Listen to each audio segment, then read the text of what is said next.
Hi, I'm Chris Sikora, and I'm going to step you through NX 1953. In this release, there actually is a new release, actually 1980, but this is for the educational area. And so what we're going to take a look is how to build that part that you see in front of you. Now it's just a 3x5 block. It's going to have some fillets on it, or as they call it here, blends. There's going to be some chamfers, there's going to be a hole, and we're going to add some dimensions to it as well and see how this all works. We'll also see how to change colors and such.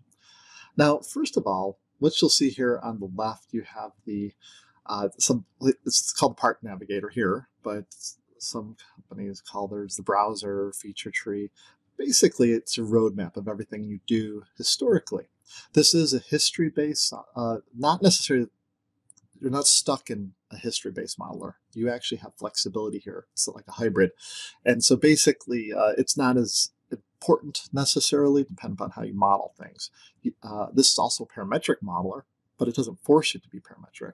And so we'll take a look at some of the functionality. It's been around for a while. I've been using it since 1995. And when it was not Siemens, it was actually just called Unigraphics 9, and then I went on to use it for a few years. Haven't used it in several years. I made a couple videos back for 8.5, but here we have 1953 with some significant changes. All right, let's get started. Now, you can actually go to vertanu1.com. Just type in vertanu1.com.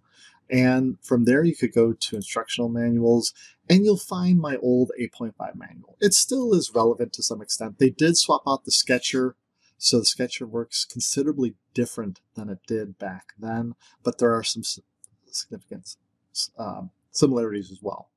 So if you'd like, you could go grab that, and what that looks like is right here. And the dimensions, though, are still very useful. Exercise 1 starts on page 15. So let's begin.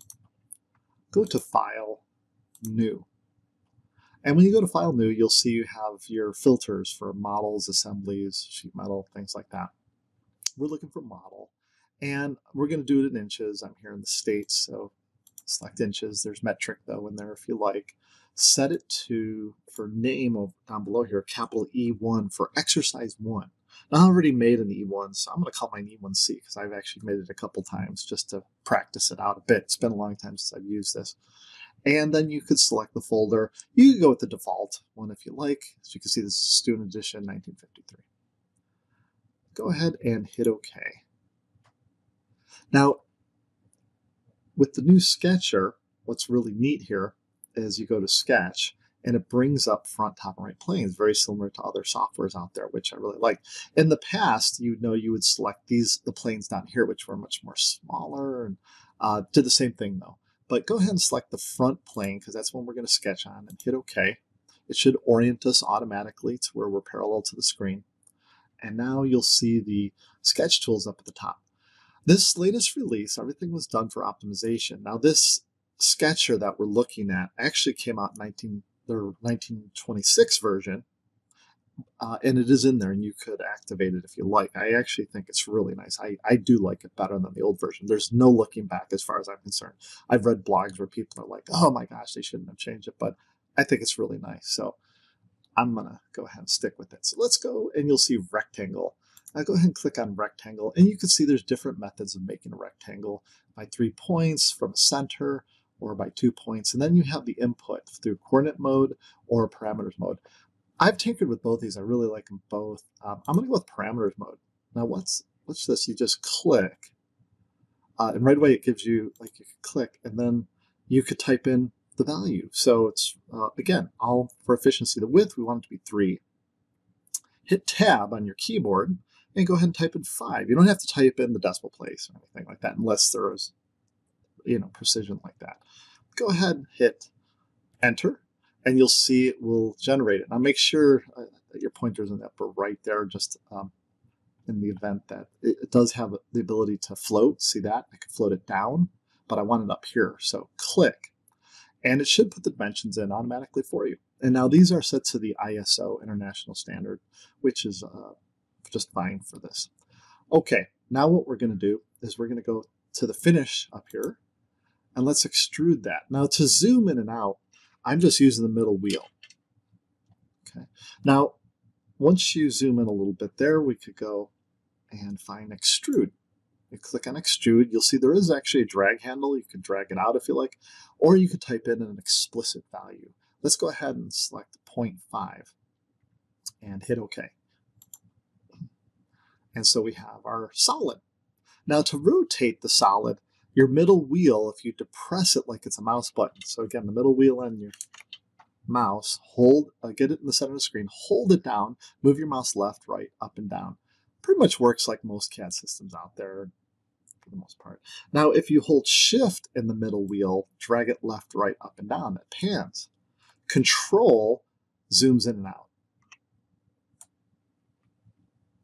All right, now we're going to go ahead and build on this surface. So let's go to Sketch, select the actual front face of the model. It will turn red. Click on it, hit OK. All right, now this is where it gets interesting. Everything seemed pretty normal up until this point, especially if you've used this in the past or if you've used other CAD systems. But if you go to the rectangle tools we did before, when you try and reference things, it doesn't really reference them. It's like this one, it actually does reference that point, which is fine. And we could type in a value.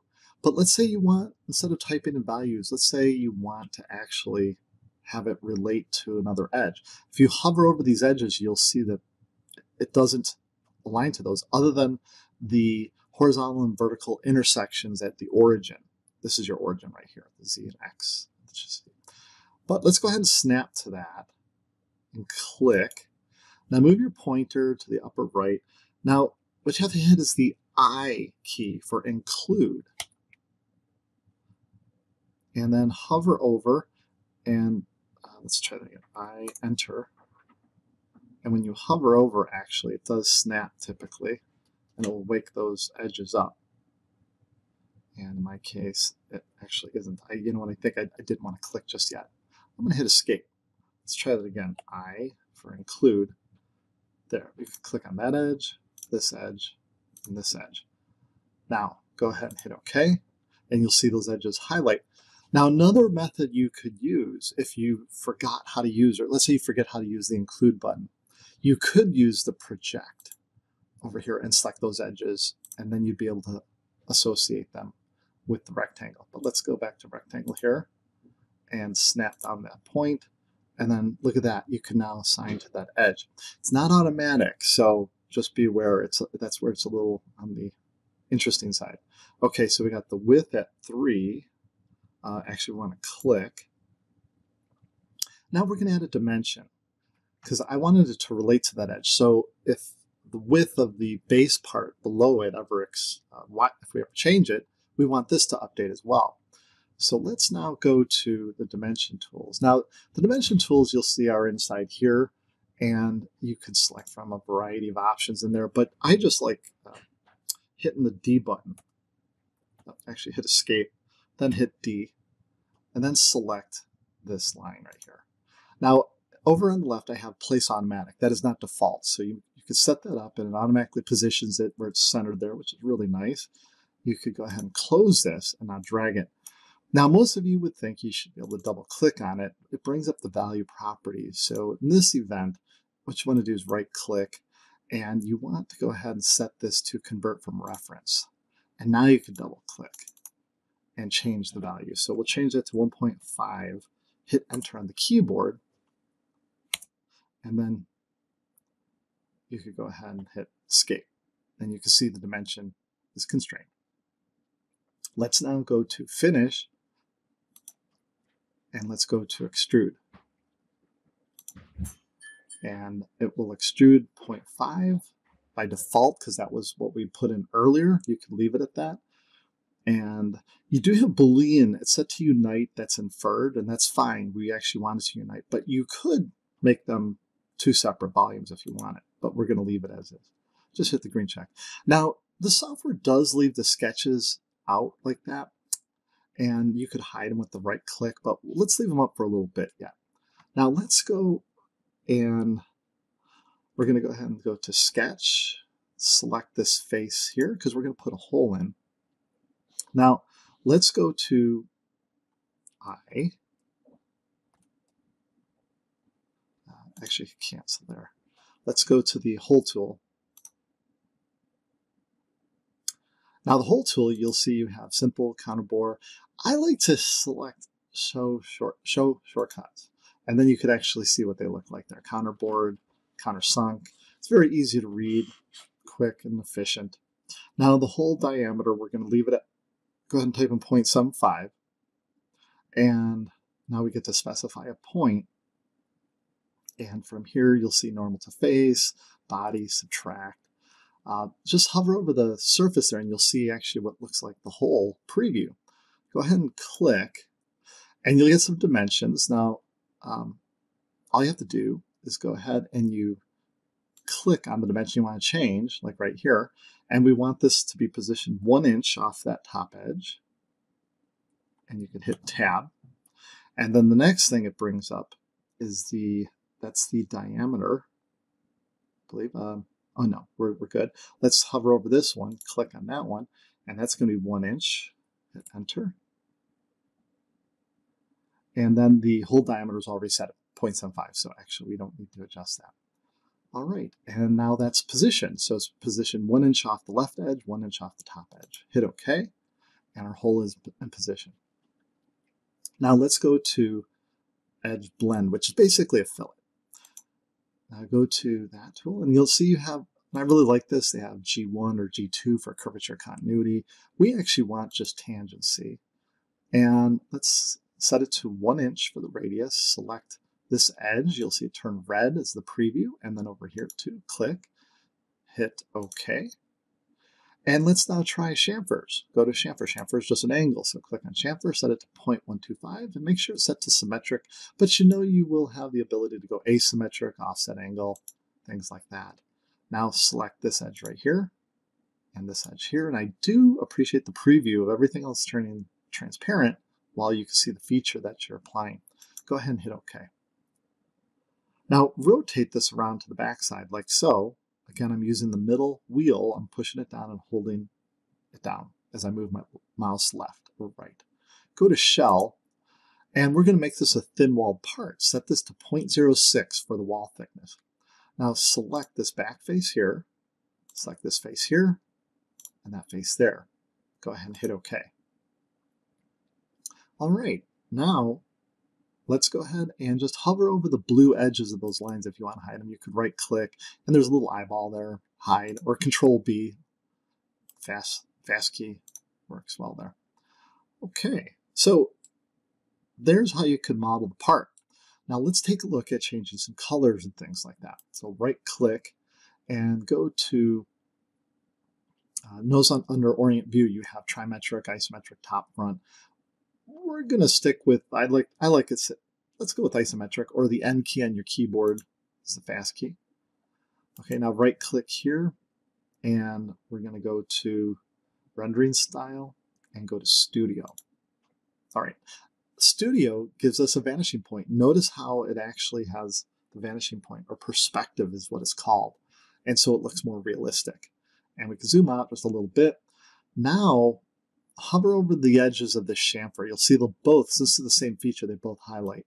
Right mouse button click and go to Assign Feature Color. Now, from here, hit Specify Color and click on this little color swatch and pick any color that you would like to see on there. I'm going to go with yellow this time around. Hit OK, and you could hit Apply. You could also select additional features and hit Apply. Oh shoot, I messed that one up. Let's go to Specify Color, select this and that. Specify Color again. I actually hit it out of order. Hit Apply and OK. And then cancel that out. So there you can see you can change colors of surfaces, features, and things like that. Now, some more features over here. If you go to System, Scenes, you'll see that there's like White Studio, which is pretty cool looking. There's a Black Studio. There's Dark. There's a lot of really nice ones in here. That one would be interesting if I had a different type of part. I'm going to go with the Soft Light there, Actually, let's try a couple more. Glass Lighting Studio, and so on and so forth. So feel free to tinker around with it. And that concludes this exercise. What you'd want to do is just save it, and it will save the model with the changes you've made. And like I said, that concludes this exercise. Thank you for watching.